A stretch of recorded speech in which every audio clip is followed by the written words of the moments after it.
I want to jump into the resume process, JB, which we've touched on a little bit thus far, but I really want to dig into that. Can you lead us into that direction? Well, to start, your resume has 15 seconds. That's it. Not 15 minutes, not 30 minutes. And it's not a careful read that even happens. So 15 seconds before someone decides whether they're going to move forward with you or you're just the next one in the stack. So it's almost like a tweet. Did my tweet make enough noise to grab somebody's attention? So you have to tailor it to your language. Use action verbs to make that stand out, and then apply to things that actually align to what your experience is. We touched on that before, which is OSINT and all that. But it also misses the larger problem, which is that by the time a job is posted, you're already starting from the worst possible position because of all the people that have flooded that application. You know what makes it stranger is the person that's looking at that resume for 15 seconds, they're not your future manager, and they're not even skilled in your job. This is where it gets really unique because they're evaluating dozens of different types of roles that week, and yours is just one of them. They are looking for something that grabs their attention, right? So this is where it's like, this is like stranger than fiction to me, because I'm literally writing a resume for a person that knows nothing about the work I'm going to do, and I only have 15 seconds to grasp their attention and have them potentially fork my river off to the main, leg to get me to where I need to get into that job interview. How bizarre is that? Yeah, and luckily, this information on this episode about resumes, this is coming from an insider view. I was actually on the meeting. So the person was an HR recruiter. So they've literally sat in the seat on the hiring side of the process for 16 years. So they're the ones who were making the real decisions, dealing with the stacks of resumes. And so we'll cover this from the ground up, from what I gleaned and hopefully took proper notes, and what your resume should actually do, all the way to what you can do to the offer landing on your table. So what you're saying is, if you're job hunting right now, mid-pivot, building your next move, or just trying to understand what's happening on the other side of the process, this is the episode for you. Well, let's do this, bro. Let's do it.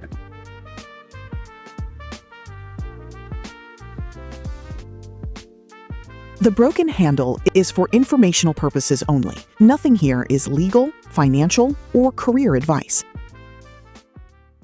Let me start with something that sounds obvious and almost nobody actually does. The goal of a resume is singular. Let's just get the interview. And we touched on that earlier. It's not to document your entire career. It's not to prove your worth, not to summarize 15 years of work into a neat story. It's like a movie trailer. You just need to get them to be interested enough to engage, to have an invitation to a conversation.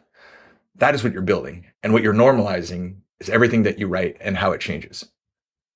Once you stop writing for yourself and trying to give this whole 15-year narrative and start writing for an audience that has completely different priorities, different context on what you do, and radically different time constraints than you do, right? So most people write the resume they would want to receive if they were hiring themselves, but that's the wrong document to be writing. Here's what actually happens when your resume lands. The recruiter has a stack. It could be 50 resumes. It could be 500. They're not reading them. They are scanning. They're looking for something that pops, like a phrase, a keyword, a credential, something that makes them stop. If they don't hit it in 15 seconds, they move on. And that's not cynicism. That's actually the arithmetic of the situation. When speaking arithmetic, how many recruiters have the time to read resumes? I feel like they basically have to become a master in command prompting or even agentic AI telling them what they want, right? They're creating an agent that's going to weed through and identify the keywords that they need. Yep. And the keywords is exactly it, or tags, right? And that person doing that initial scan, like we said, is never the one doing your job or understands your jobs. Their job is HR. They've done recruiting for dozens of different roles in the organization. They don't have the depth to evaluate you as in your background. They're just looking for that strong writing, the relevant keywords, anything that reads as interesting or potentially interesting. And the resumes that pass that filter go to someone who actually knows the requirements once you pass all the keyword checks. Makes sense. I think this would create a problem that most people don't think about. You're basically writing your resume for two completely different readers. Yeah. So one being the person that's there to filter through and get it into the right hands, and the other one is for the reader who is hiring. This is an interesting purview. I kind of think of it this way. This also beckons the question of why would I have a Ford dealer sell a Toyota to a Subaru owner? Because it's like the first person has no idea what I actually do. They just have a keywords. They have no idea what those keywords mean. Then it's like they're giving it to the other person who does know what they want, but they think they want one thing and they're actually what they want is something completely different. Yep.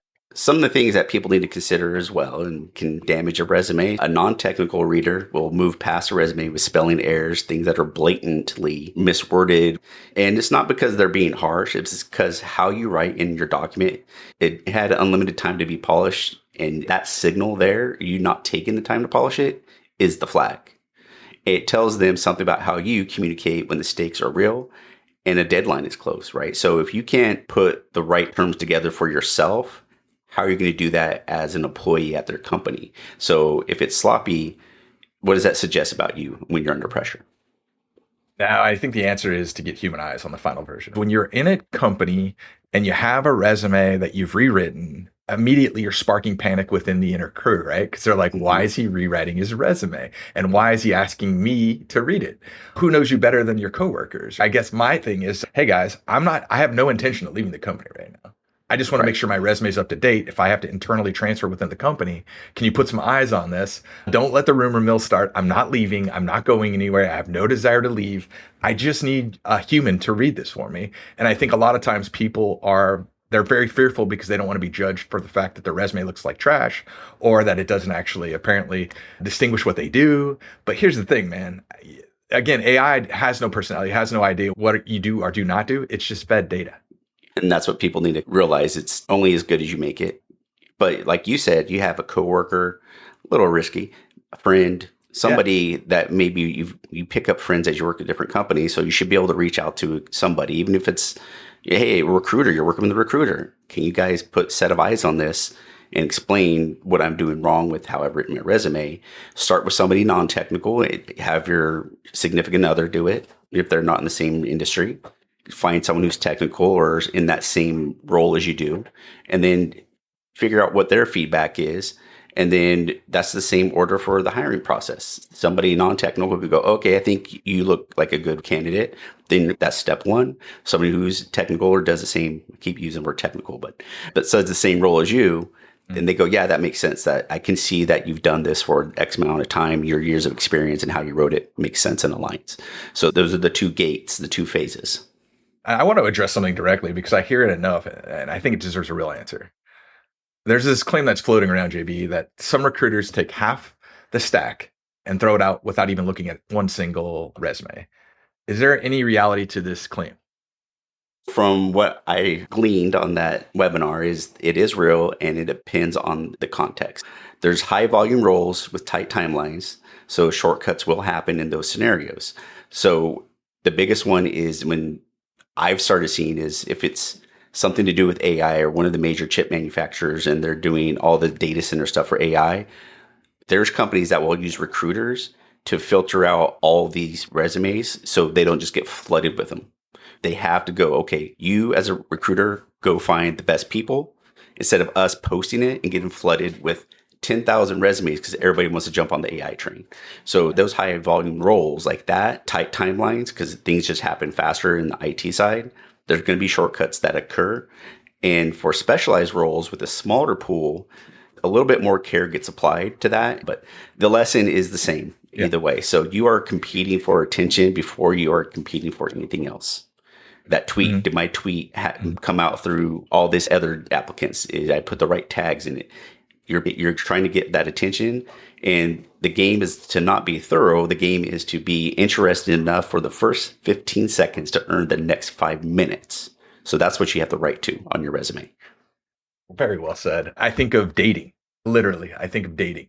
It's like, okay, so you have the ice cold opener, right? So you have to say something that captures attention so you can engage to potentially open doors. Now, granted, I've been in a relationship for infinite years at this point. So like, I don't know what it's like that out there in the real world. But again, to your point, I think just gathering that initial entrance to have the conversation, right? How do you engage and how do you filter through the most important details to get somebody's engagement? Can you walk me through like what you think is the current situation? The job posting lists the requirements, and we Yeah. know that's not always correct, but the requirements are the minimum bar. Remember 70-30, like we've been touching on. So what actually determines who gets the interview is a set of criteria that almost never appears on the posting. And the only way to convey those things is through how you frame your experience, not by writing them down explicitly. So using a skills section and putting certain words, if you're certified in a certain thing, whatever that is, what actions you performed, and does any of that carry over to this role? Always ask yourself that. That includes direct experience and adjacent experience. I've had to rewrite a few resumes. So I was like, I know I could do this job. It's fully adjacent, and I had to redo my resume to speak to that. I think that's something people forget about. Anything you've been exposed to, whether it's certain machinery, certain standards, certain technology, put those in there, things you've actually hands-on and worked through in any field where the tools change fast, listing what you know and at what depth. That's what matters. So I have 10 years as an underwater welder. To get more deep detail on that, what's the gas ratios, something like that you do? Are there safety certifications you have to go through annually? And have you kept up on that? The depth is distinct to each tool exposure. So try to figure out if you can map that out. Hey, if I've done this for 1 year, this for 5 years, this for 7, see if you can map that out on your resume in a skills section. Have you actually used it, and do you understand how it actually works top to bottom? The framing on that resume signals which one. How can we effectively personify our character and integrity? Do you translate that onto a resume? Do you want to capture your character and your integrity, but you also want to capture your technical level? It's like a balance. How do you ensure that your integrity and your character are being reflected? You got to find a way to translate that through the evidence of who you are and what you've done. There's high trust roles, and those professional types roles, they involve some level of trust, and the evaluator is asking, has anyone else placed real trust in this person? And if you can portray that, then they will see that if you do it correctly. So were you responsible for significant assets? So I managed X millions of dollars contracts. I was a pre-sales person who had books of tens of millions of dollars. Those numbers help, and they're real, but you have to prove them. So were you in a role where other people depended on you in your judgment in high stakes situations? I worked at this trading company and nothing could be down at all. Or I work at a utilities company and the operational technology side of it. Can't take down utilities companies and take down people's electricity. What was the footprint of those environments that you managed and worked in? All of that. I think this is what people overlook, and this is something I want to try to add, is were you involved in any nonprofits or community organizations? I want to get more into that personally. And where were your contributions, right? And volunteering opens up opportunity. So if you volunteer somewhere, yeah, you might go doing one thing, but you might open up a door to say, I see a problem that I want to help fix for free for this organization, or this nonprofit. And that might fall in line with what you're doing. So if you're an IT person, I see your system isn't really as good as secure as it should. I'll do it for free and volunteer, and I can put that on my resume. Or, hey, I do cabinetry. Your building here is pretty outdated. I know how to procure some cheap cabinetry for you, and I can install it for you for free. Those types of things are volunteer work that can help build your resume. And that's evidence that can back that up for you. Now, this brings up something very recent that just happened to me. As I was going through a job interview, I brought up this podcast actually on the interview. And the reception was really surprising because for both managers that I interviewed with, they were just like super like amazed by that. They're like, you're doing this for free. You're trying to help people find work. That's really awesome. And then when I explained, like going back to the volunteer work, doing the Mill Mentor program that I do and working with mentees that are coming out of the DoD as a whole, they were also blown by that. They're like, where do you find the time to do all these things? And what makes you want to do these things? My response immediately was just to give back to the community that gave to me, which it really resonated with both those interviews. So you bringing this up is a perfect segue into that, which also I think brings me to another point, which at this time, I want to kind of discuss the self-taught learner signal. So in my experience, when I've conducted on-the-job training for these types of learners, the ones that train themselves, they tend to be more intuitive and they learn more quickly. I believe this is probably one of the most underrated aspects of communication. What do you think? Yeah, you're going to show passion through what you do outside the formal requirements of your job, right? I took an opportunity to do something goofy to secure and enhance my home network. I wanted to do it I did it all through AI, learned how to use all these different tools and technologies. I would have never gotten that experience at a corporation. And I was able to just freely do it on my own, but pursuing knowledge on your own time is where it has to happen. The corporations are not going to do that for you. Contributing to your field beyond what your employer is asking, staying current, even when it is not easy. I think you have some certs that you have to maintain. Yeah. And it's intense. You just getting the cert is a lot the ones you had, and then you still have to maintain all those. High stake works is not always going to be scheduled around the office hours. So a person who's going to genuinely be committed to their field, they're going to have a different relationship to those moments. And what we were talking about in your interview with the other company is you saw that. They probably do things outside of it. They're very committed to that and passionate about that industry and their job. And a recruiter that's going to read that resume can feel that difference between someone who is going through the motions and someone who's actually invested. You nailed it on the head, because one of the things I did pick up from both those managers was their sense of community. There's also the availability and the commitment piece. In a lot of fields, the high stake moments do not arrive on convenient schedule. Production issues, client emergencies, quarter end crunches, critical deadlines, they happen when they happen. So how does a resume communicate that someone is engaged with the work at their level? Through the resume, you have to show how you've collaborated, how you've led, and I know they say led teams, but you don't have to be a manager to lead teams. Mm-hmm. You can be an individual contributor and lead by proxy or influence. So just always remember that, just because you're like, oh, I wasn't a manager, but you could have led by influence from your role. So always keep that in mind, and how you collaborate across different teams and functions, how you interface with your clients, and how you mentor others. That's a big thing. I got to ask that quite a few times is, have you ever mentored anyone? Yeah, I've taken junior engineers, and this is how I progress them through, and this is how I try to do it safely to where they can learn a product and skill set and then build it up. And then I also embraced their thoughts too. They said, I want to do X, Y, and Z. And I said, go do that in addition to making sure we keep the lights on everywhere else. All of that matters in how you did it. You should be able to speak to that. And some people might not even think about it. You were talking about the training that they were going to provide you, and you're like, it might take me longer. And they're like, it's okay. But that's good. That's how it's supposed to be. And if the role involves working across different functions or people who don't share that specific background, you need to explain that clearly. The ability to bridge your skill set to someone who's not skilled in that environment itself is really what you have to figure out how to bridge. Another one that I kind of wanted to bring up was the team player signal, because individual brilliance and functional effectiveness, they're not the same thing. And in my opinion, this is probably the most important of them all. But I'm also biased because I love working on great teams. So with that being said, it's like, I think a lot of times everybody always wants you on resumes to quantify individual work. I did this. I achieved this. I achieved these percentages. What I think you can also quantify those teamwork approaches as well by saying, I was able to empower my team to get to this percentage of MTTR or MTTA, mean time to resolve, or stuff like that, right? You can quantify both if you know how to word it. Your thoughts? It's really who you are. If you're really passionate about what you do, being innovative, and that, to me, finding that outlet while I was trying to build all these things on the side, that helped my brain, like literally helped my brain, because I was like, I know I can do these things. Yeah. I just never had that platform, and I documented that. And so now I have that evidence showing I've done this, and here's the architectural design.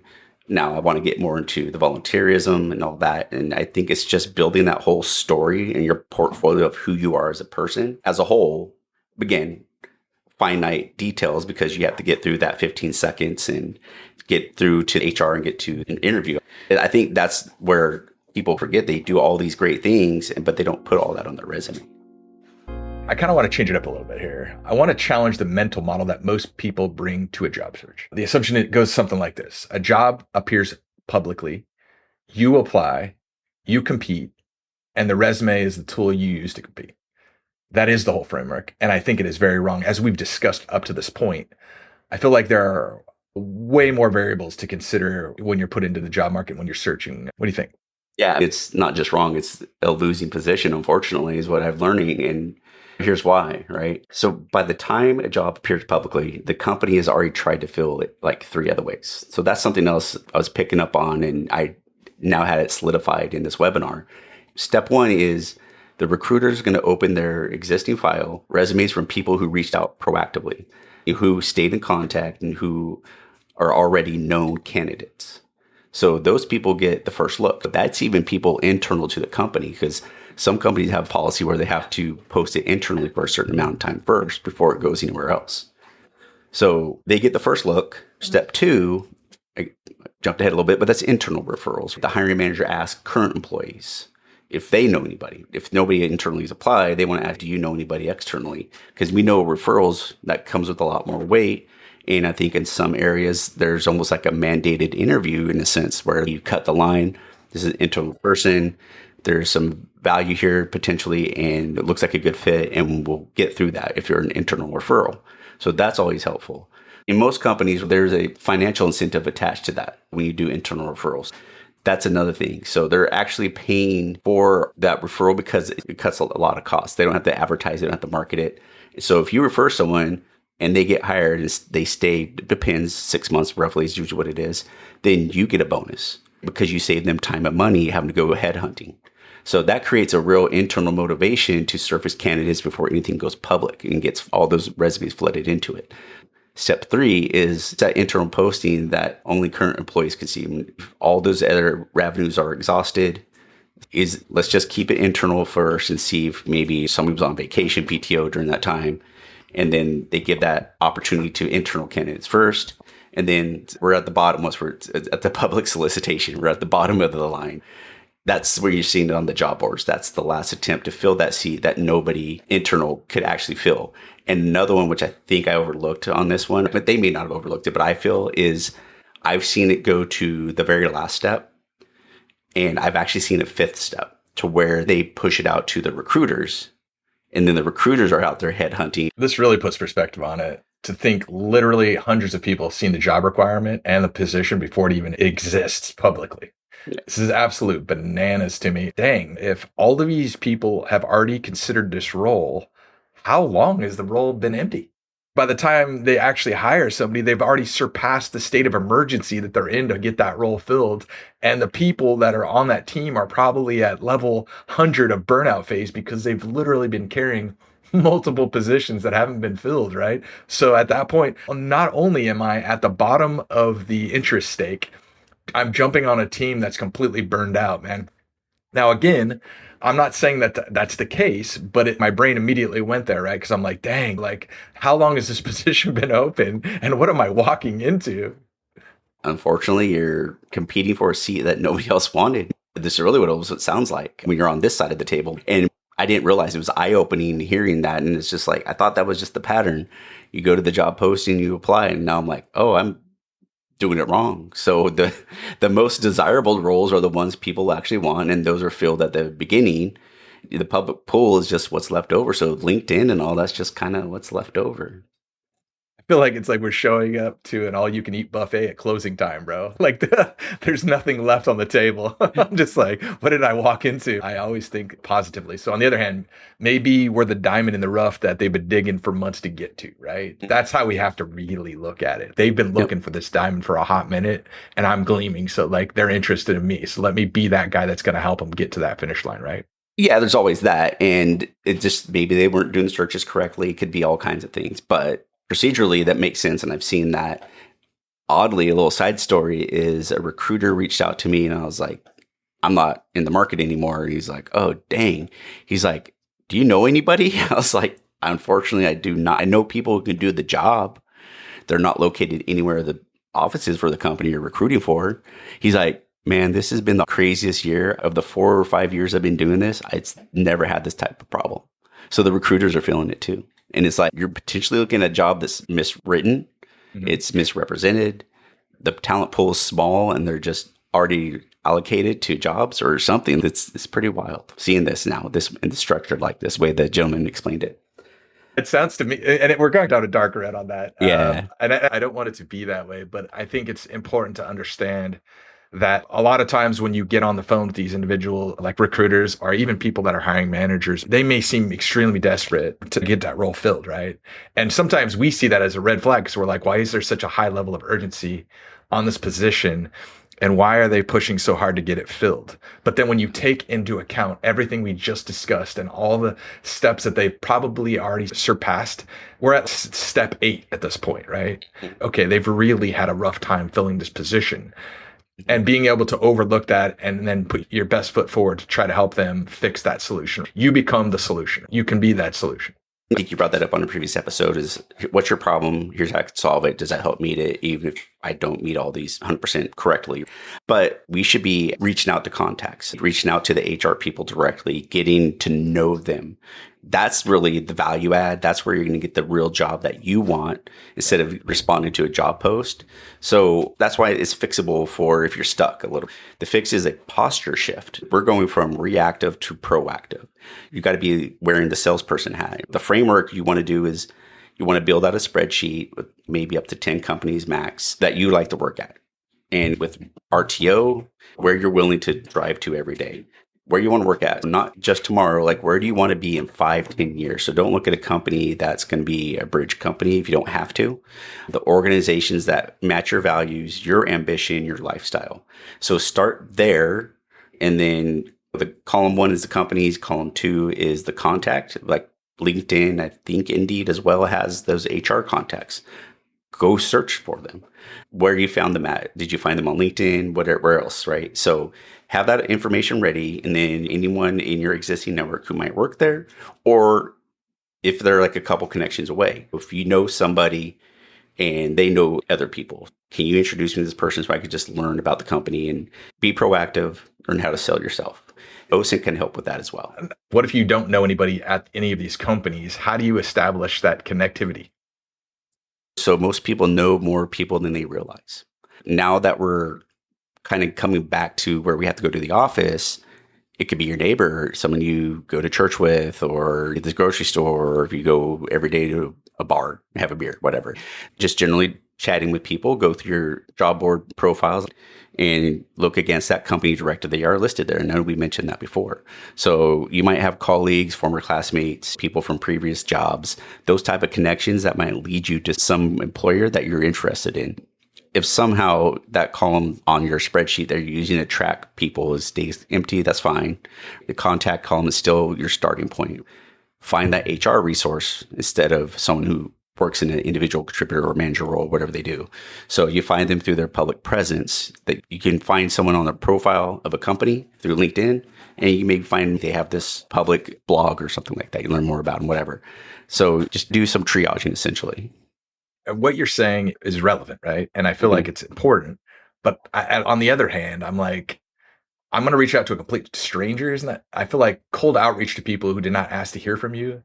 Isn't that just noise? I feel like it's really spammy, reaching out to a contact that potentially has no idea who I am. And they're like, why is this person reaching out to me? And I've heard this 100 times.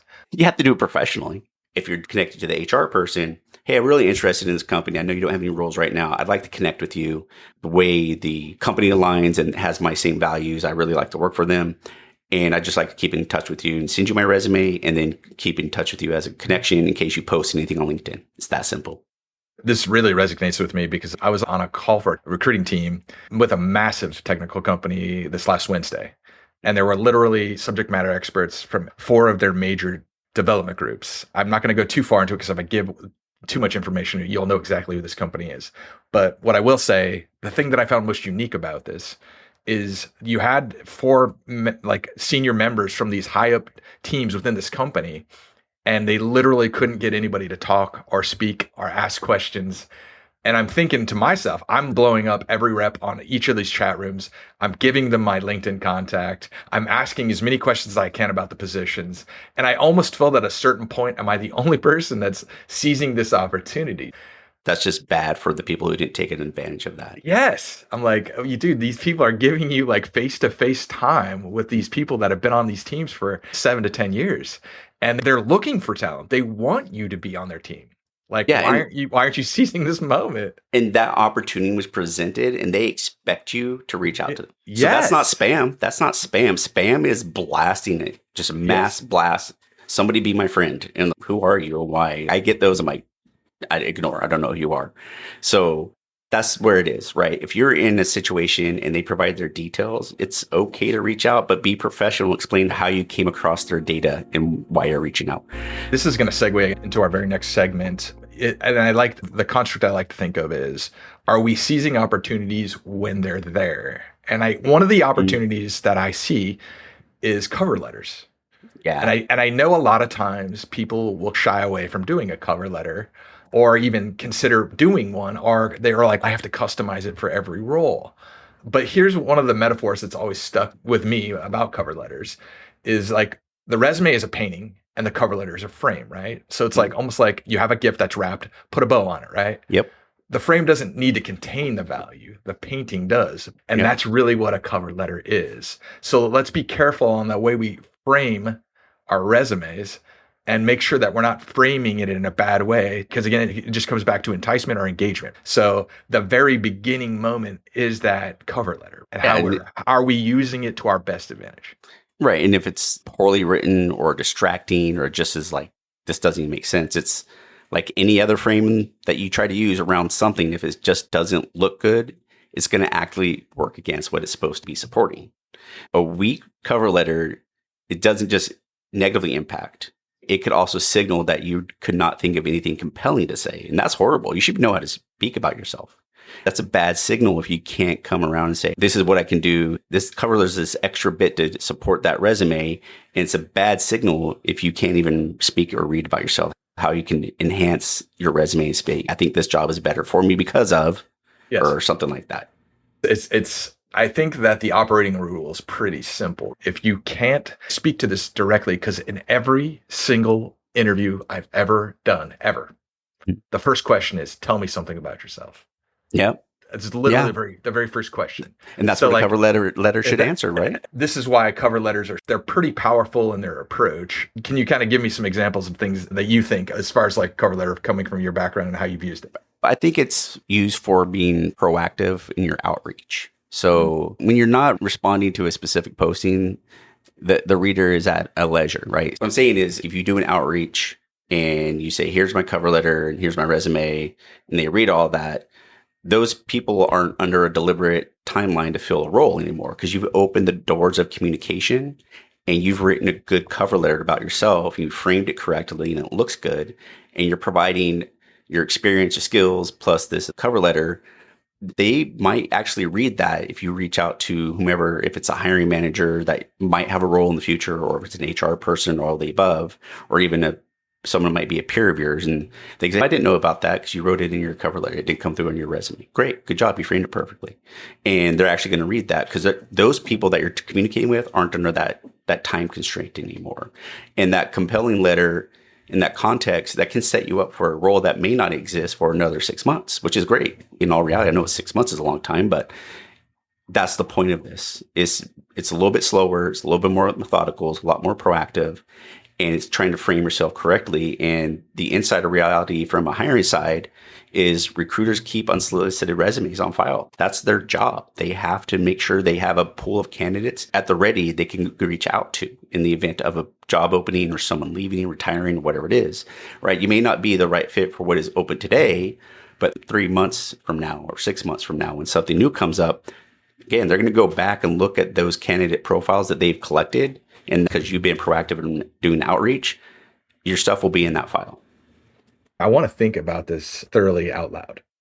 So should a cover letter, should it say strictly professional?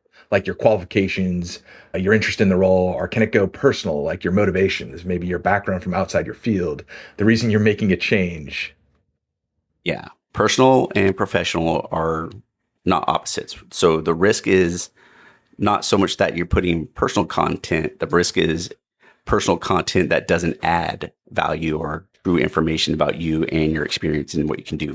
So saying, I have always been passionate about this. Okay, anyone can say that. So what does that mean? Why are you passionate? Prove your passion. Every person applying feels the same way or is going to claim something like that.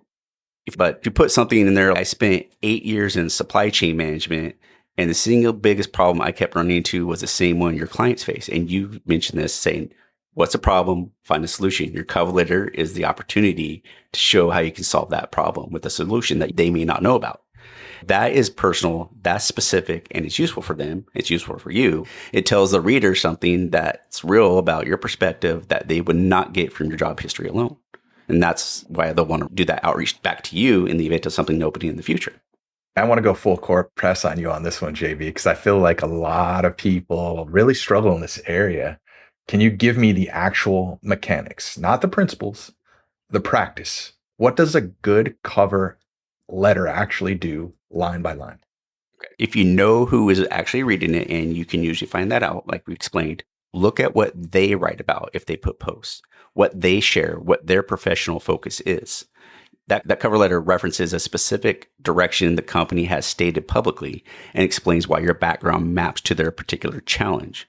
It shows you have actually looked at them as a company, as a place of appointment, and that's what's going to separate you from the significant majority of those who use the same letter with the company name swapped out. Don't just grab a template. Follow the leadership's public writing, follow HR's public writing, whomever of that company posts. Read their recent announcements. Find the genuine connection, and I've done that. There was a company I applied for, and I said, hey, I watched your podcast. Smart, great CISO, very sharp. And that kind of opened that door for me because I reached out to her, and she put me in the pile of people to look at. The goal is not to flatter them. It is to demonstrate that you understand what they are trying to do, and you can contribute to their mission. The idea is to think of your resume as a piece of real estate. Like a fixed lot size. The question is what you build on it. Yeah. Too much building on a small lot looks like clutter. Too little looks like you have not done anything at all. A well-organized property lets a visitor navigate it easily, and the most valuable things are visible from the street. I saw this recently, and that's why I added it here. And I think with different candidates, they have opposite problems here. If you have limited experience, the challenge is how do you fill a space? AKA college students, right?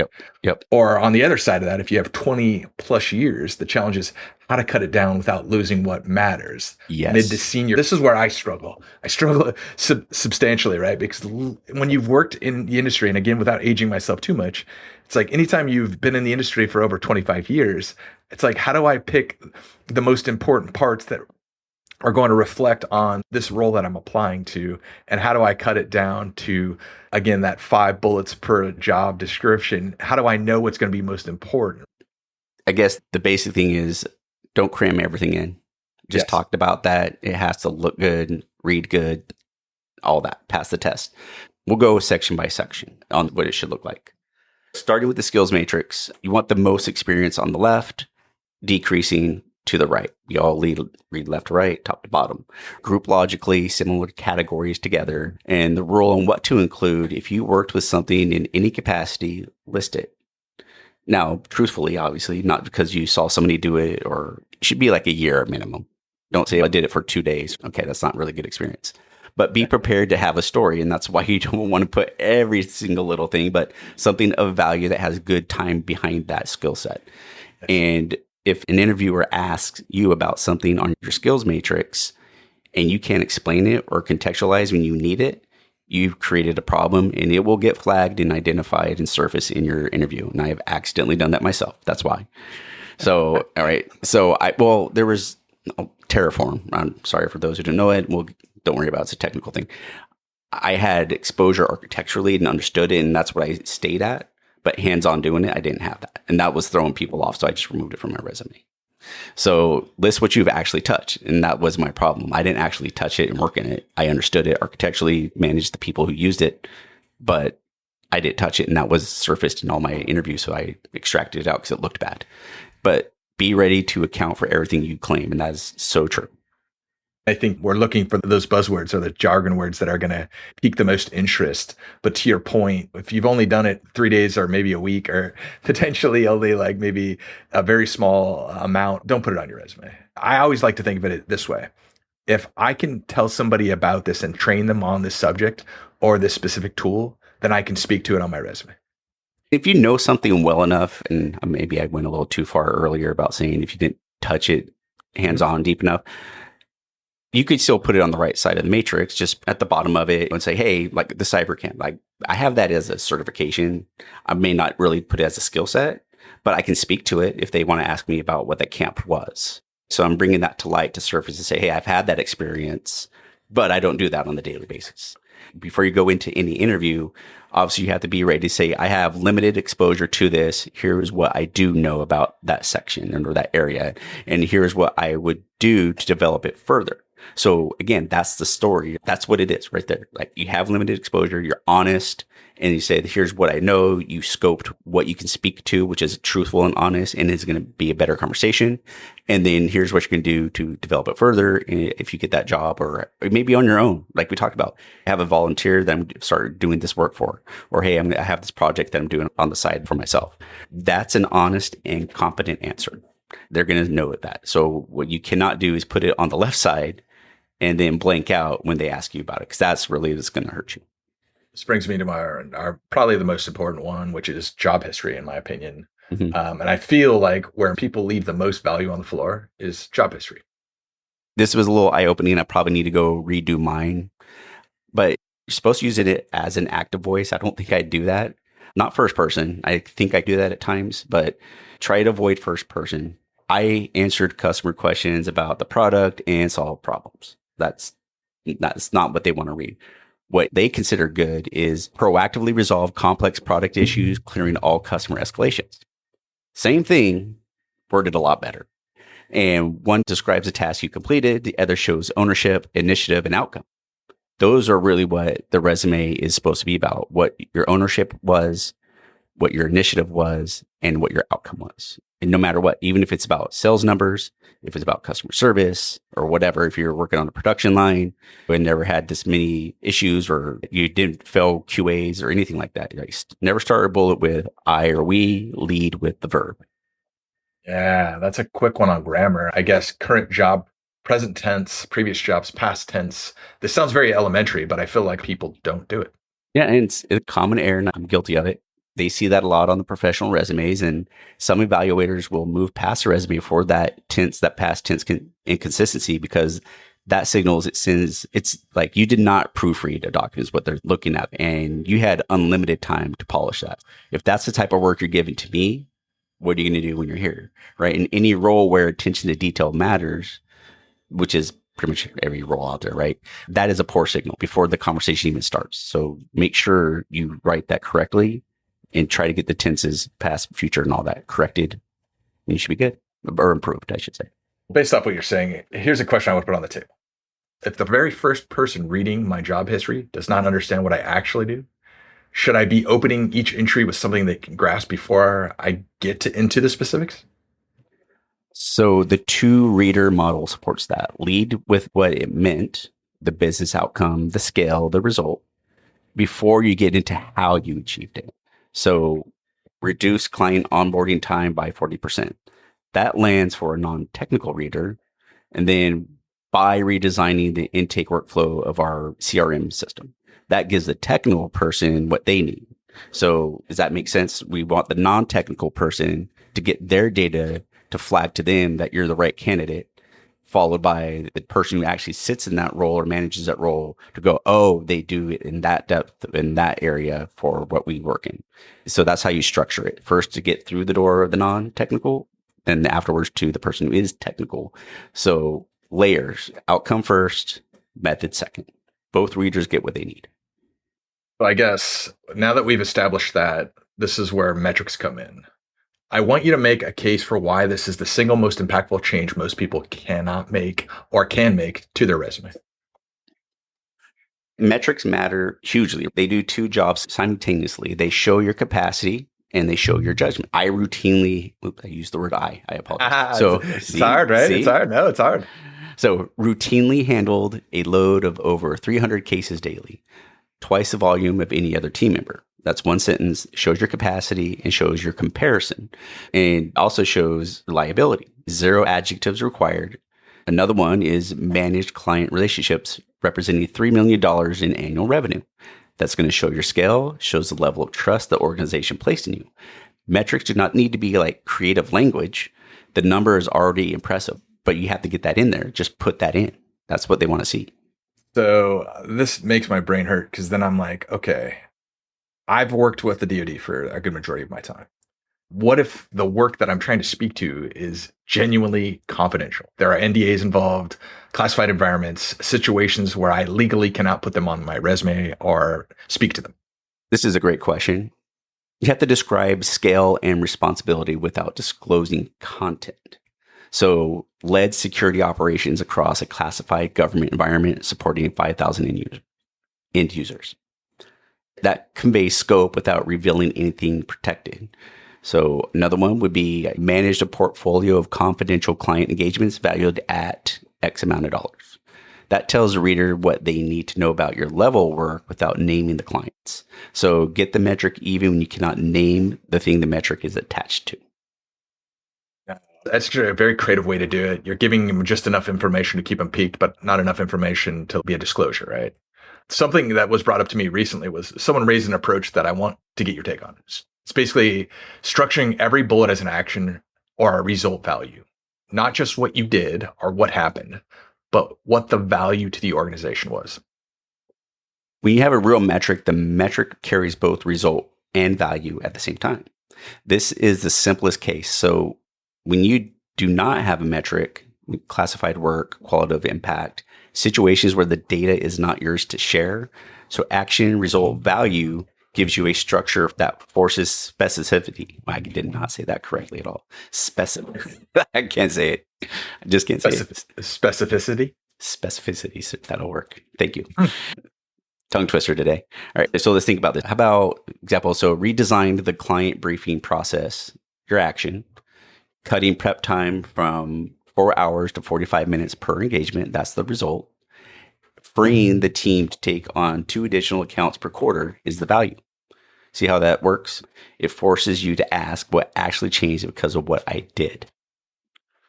We've touched on different pieces of the cover letter and also different pieces of the resume. One thing that I often know is overlooked of all the things we've discussed up to this point is projects. Yeah.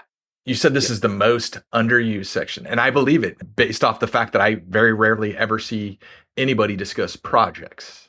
Yeah. Make the case why this should be important, JB.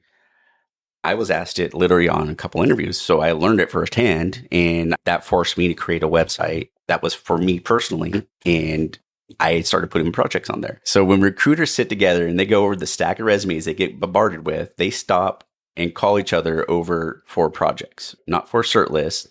Look at what this person built. You're putting that on your resume about volunteerism, side projects, all that. They're going to look at that as saying this person taking on the responsibility, trying to learn and grow on their own. That is the moment that changes a resume from one in a pile to one that gets passed around the room for everyone to evaluate. So self-initiated projects signal something that formal credentials cannot, that you build things when nobody asked you to because you wanted to see if you could. You challenged yourself. That is the most scalable professional quality there is. So if I'm understanding you, does a project section get its own dedicated space on the resume? 100%, yes. Dedicated section all the way. And label each entry with its context: self-initiated, competition, coursework, volunteer work. Self-initiated carries the most weight because it demonstrates independent initiative. But of all of them, that definitely belongs. Context tells the reader why you did it and why it matters as much as it does. We're going back to the principle of we only have so much room on this resume and so many ways to deliberately show context to what we do. I want to spend some real time on gaps. Employment gaps are like genuine anxiety for a lot of job seekers. What is the actual answer that people should respond with, Jay? So you got to realize that the evaluator is asking not, were you employed during this time? The question they're really trying to get at is, what did you do with this time? There is a story from the recruiter who sourced the material that I kept coming back to, and the candidate had a 1.5 year gap. That's rough. Now the average job turnaround is 4 to 6 months roughly. And his cover letter, he addressed it directly. He said he had spent the time building a hydroponic growing system in his basement, not related to his field at all.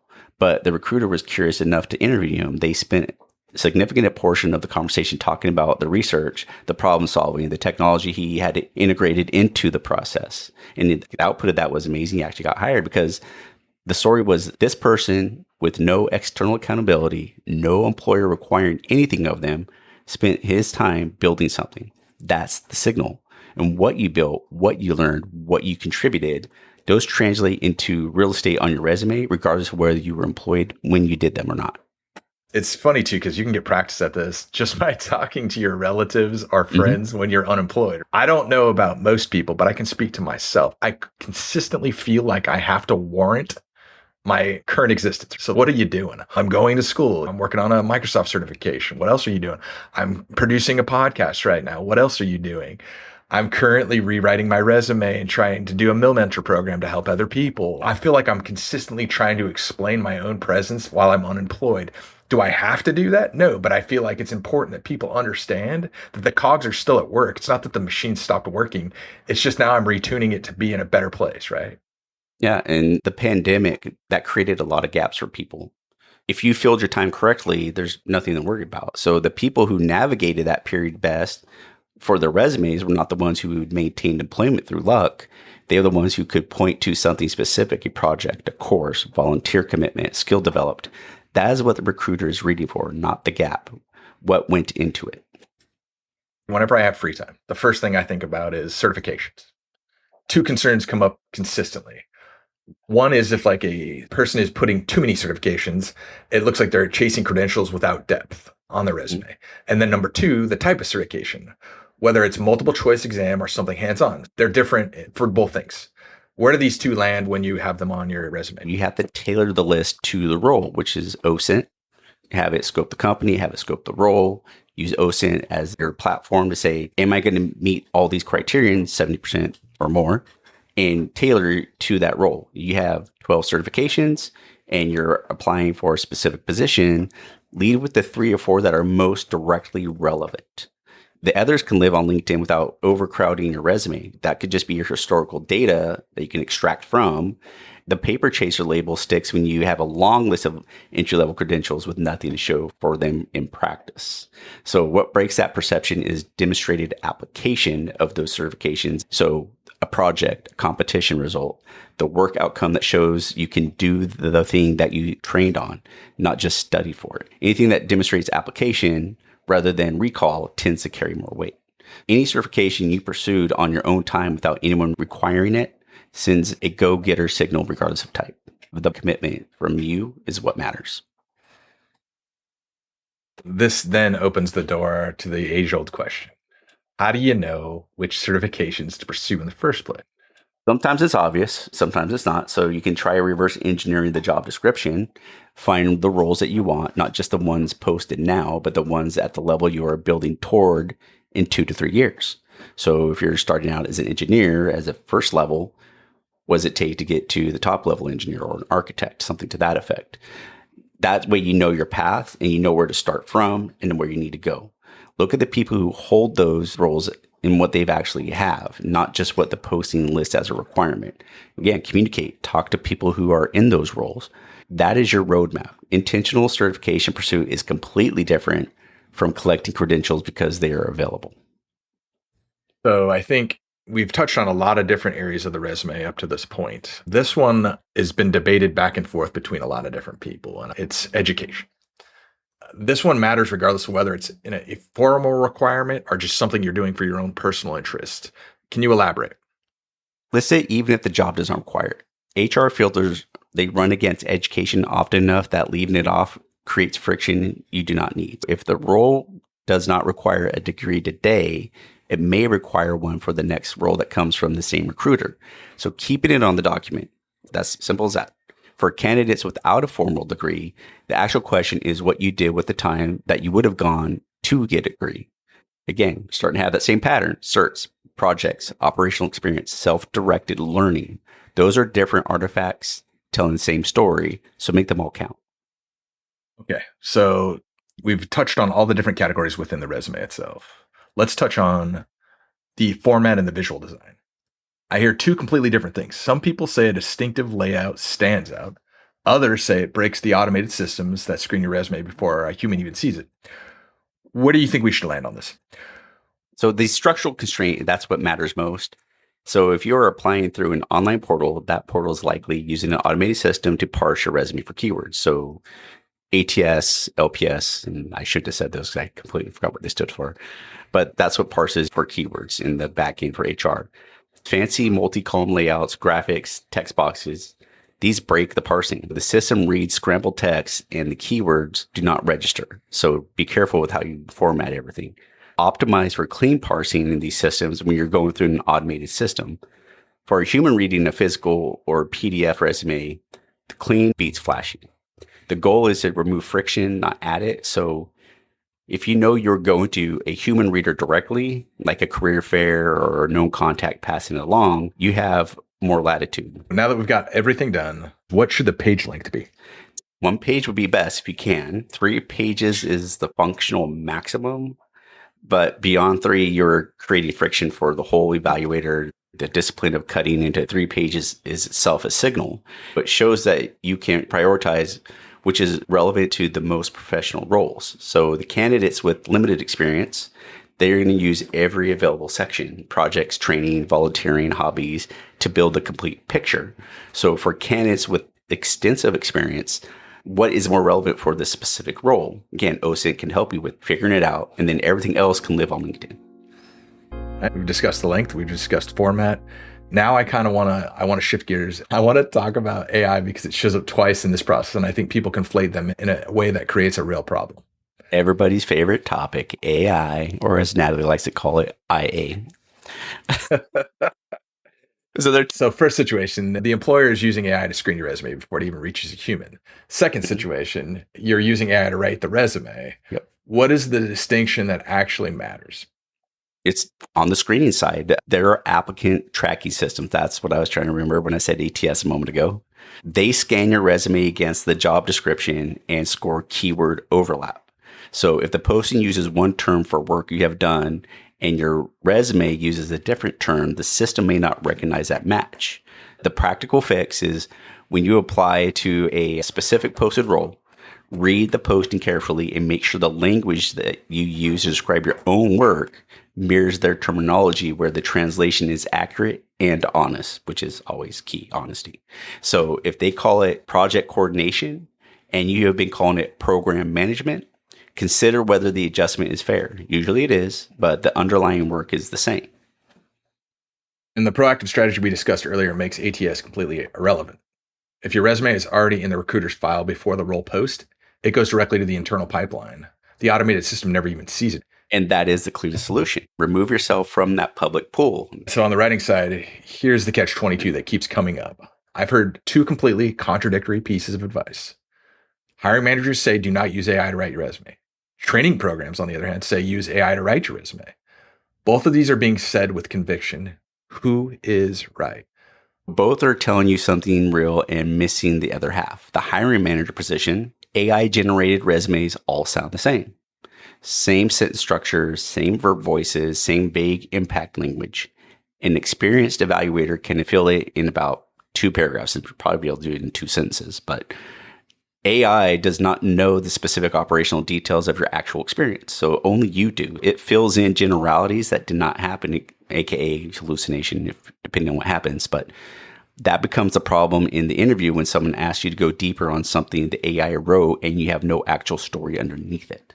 So honesty is always the guiding light. So let's hit on the training program position. AI is useful for checking whether your resume communicates what you intended it to communicate, flagging gaps for coverage, for ensuring your language hits the terminology for a specific job posting. Those are legitimate uses. If there's 6 ways to do something, AI might flag it, you only have 4 out of 6, and that's okay. Don't go and lie and be dishonest and add the other 2. Or maybe you have 4, you're like, oh, you know what? I remember there's this other one I do. So I actually have 5 things I know about this area. So that's okay. That's what it's used for. The synthesis aspect. Use AI as a mirror, not as a ghostwriter. Feed it your draft. Ask it whether your resume communicates the thing that you want it to communicate. Ask whether you have covered the requirements for the role. Again, 70-30 at minimum. And ask whether the language reads as generic. Then rewrite in your own voice using what you learned. The human edit is not optional at all. So that is the whole point of this. You can't just blindly do it with AI. I'm kind of skeptical at this point because I feel, is anyone actually not using AI on their resume at this point? Or is this just the world we live in currently? I would say it's probably increasingly rare to find someone who has not touched it at all. The better question is how they've actually used the tool. And I think that's what people are still trying to figure out how to do, is how to use these tools. So using it to check grammar and ensure keyword coverage is essentially a better spell check. And that's okay. That's fine. But using it to generate your bullets from scratch produces something that sounds like every other AI generated resume on the stack. And if you're really bored, run it through a couple different times, you're going to start seeing the patterns of the generalities that it uses and going, that's why it gets flagged, right? So the candidates who stand out are the ones where a human is clearly driving this whole writing and the written aspects of your experience. AI is just a tool. You can tell the difference when you read enough of them. That makes sense. What is your take on using AI during an interview itself? Not on the resume. I'm talking about in real time, boots and seats, like you're talking to the person in the conversation. What's your thoughts? Yeah, just don't do it for a billion reasons. But the analogy that captures it the best is, have you ever watched someone who is bad at reading a teleprompter versus someone who knows their material and talks naturally? Yes, we all have seen that. I've seen it in commercials. It's funny. I still laugh. But you could tell within the first 30 seconds, right? You're like, their eye movement's going, they're pausing. It's just robotic. And an experienced interviewer can tell that, hey, you're reading that response. And what that does is it's going to eliminate the very thing that differentiates you from the interview stage, which is communication, the naturalness, the human connection that shows you can actually work with people. And using AI to prepare your answers is okay. Practice them until they are natural. Again, honesty based. Don't practice something you didn't do, then answer those yourself. That is the appropriate division of labor. And going back just a little bit, having that ability to connect the story. If you can't do that naturally, then they're going to know that. And if you do vagueness or generalities, the division of your labor of your resume and working on it is using AI to prepare it, you as actually knowing it and studying it and speak naturally to it. One of the areas that I think should definitely be touched on is where we go in regards to referrals. What's your headspace on using referrals, LinkedIn, and letters of recommendation? The internal referral, that's going to bypass that entire public process, which we want to try to avoid if possible. Referring an employee has that real incentive. We talked about most will provide a bonus for anybody who has a successful referral. So someone who gets hired and actually stays past whatever their mark is, if it's 6 months, 3 months, a year. That creates that genuine motivation for your contact to advocate for you before anything is posted. And when a hiring manager hears, I know this person, I can vouch for them, that carries weight, and a cold application just simply can't do it, unfortunately. And I think, how do you build the referral infrastructure before you need it? This is hard to do because if you're not cognizant of it during the process, are you even able to articulate it throughout the process? The worst time to ask for a letter of recommendation is 3 days before a deadline, or if a difference of opinion on why you left. What do you think? Simply, it's just identify those who would vouch for you. Not your best buddy who will be sitting in jail next to you if you guys both did something stupid. But yes, definitely not the best referral. Definitely not calling that guy. Fun time, not the right moment. But former managers, yes, yeah, go ahead. Mentors, believe it or not. Yeah. So you're a mentor, and you can speak to somebody and say, "Hey, I worked with them. I helped them do X, Y, and Z." Right? You can fill in some of those gaps for them. Professors, if you're in college, don't forget, if you're a good student and you're doing all the right things, reach out to a professor as a referral. Supervisors from any chapter of your career. It doesn't always work out that way, but if you leave on good terms, you should be able to do that. Peers from your previous employment as well. Ask for their permission now as soon as you can. And if you can actually have that at the ready, say, can you do that for me right now? Then it's just available when a role does open. My daughter is actually starting high school this year. She was in an English class, and she immediately saw the professor that she was under had listed that she went to Columbia and she was from New York, and then she went to Oxford. My daughter's intuition immediately was like, hey, I want to go to Columbia. I want to go to Oxford. Should I get in tight with this teacher and learn from her? Do you think if I do well in her class that she'll give me a letter of recommendation? This is a 14-year-old kid. She immediately it is amazing, bro. Like, to see that connection, right? Again, a little bit of a side note on that, but I was completely blown by that. And one of the things that I would say too is, what if your referrals are from different fields? If your strongest advocates are from a career chapter that has nothing to do with your role currently, or a military supervisor, or a mentor, or a previous industry, or a professor from different disciplines, are these different references from these different sectors useful? And just one other item too to touch on is any referral whomever it is, if you can actually do a rough draft yourself and they can adjust it and sign it, it'll go a lot more smoother. Coming back to that one about different fields, it's the same. Absolutely. Those letters are not vouching for your skill set capability. They're vouching for you, your character, your reliability, how you perform under pressure, and your judgment. Those are the key things of having referrals for. In a competitive hiring situation, all the requirements separate the finalists from the non-finalists. So the person who gets hired is the one who makes the strongest case for soft skills and cultural fit. And I heard that a lot coming up on some of the job fair things. I was like, their soft skills, how you talk and how you interact, and the cultural fit. And I was kind of shocked. I was like, doesn't feel that way when I'm sitting on the interviews, but that's what everybody's saying. But adding in that letter from someone who's supervised you in a high pressure environment in a completely different context is actually more valuable. It can make a case more powerful for you.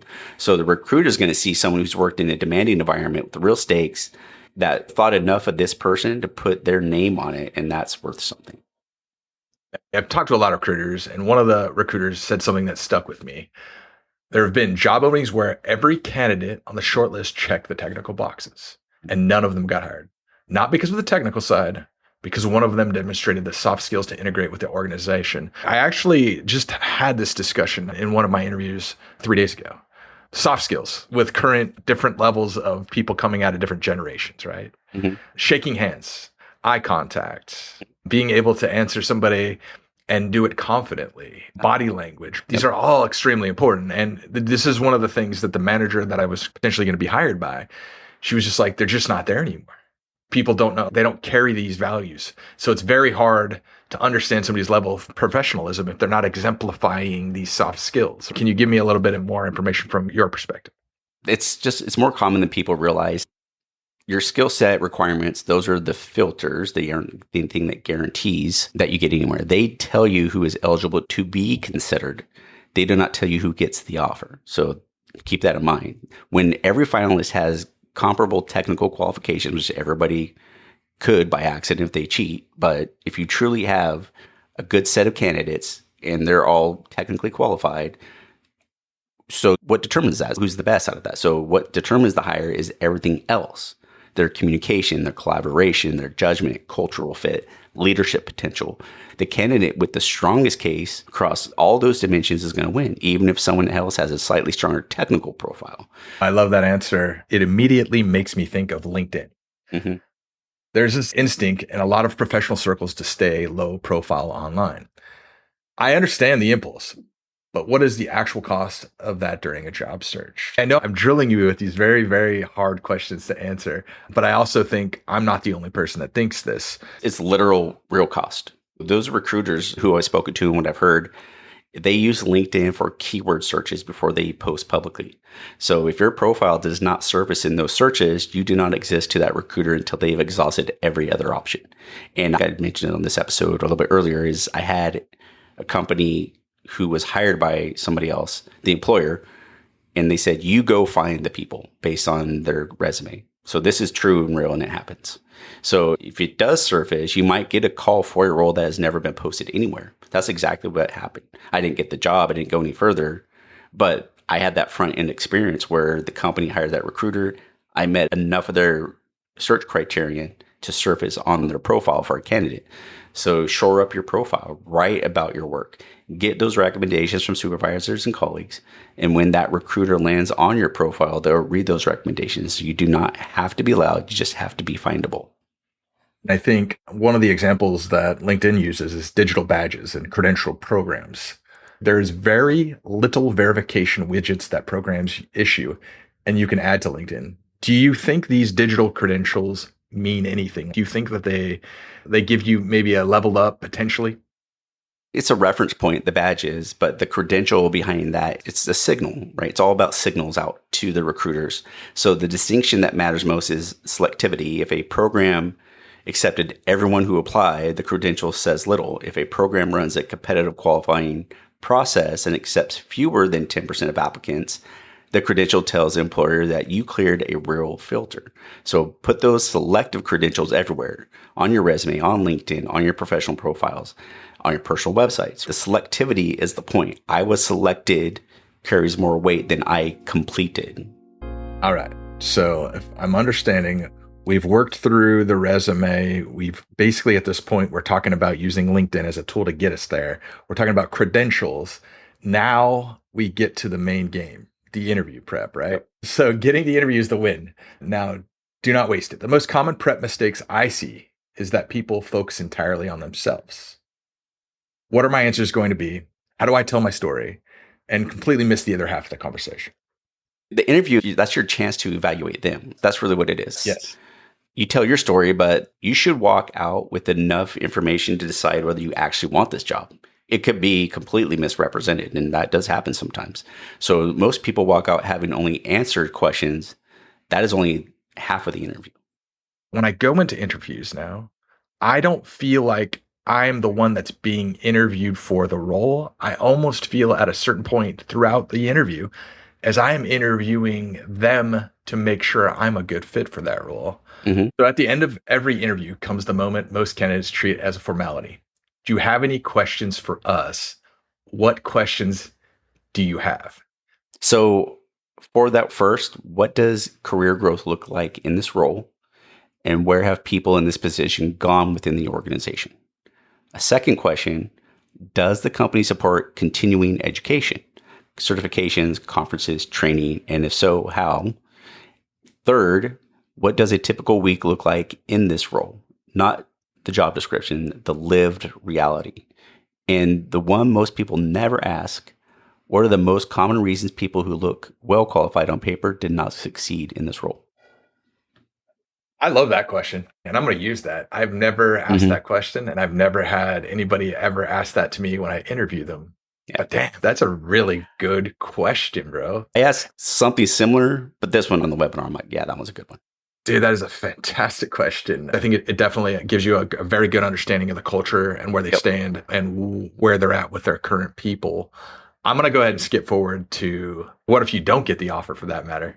Professionalism, that's what has to kick in. So reach out anyways. A short note. Yeah. I started doing that towards the end of mine, and it does have value, I think, because it's a small world. You don't know when you're going to cross paths with these people in general. So something simple like, I valued the conversation.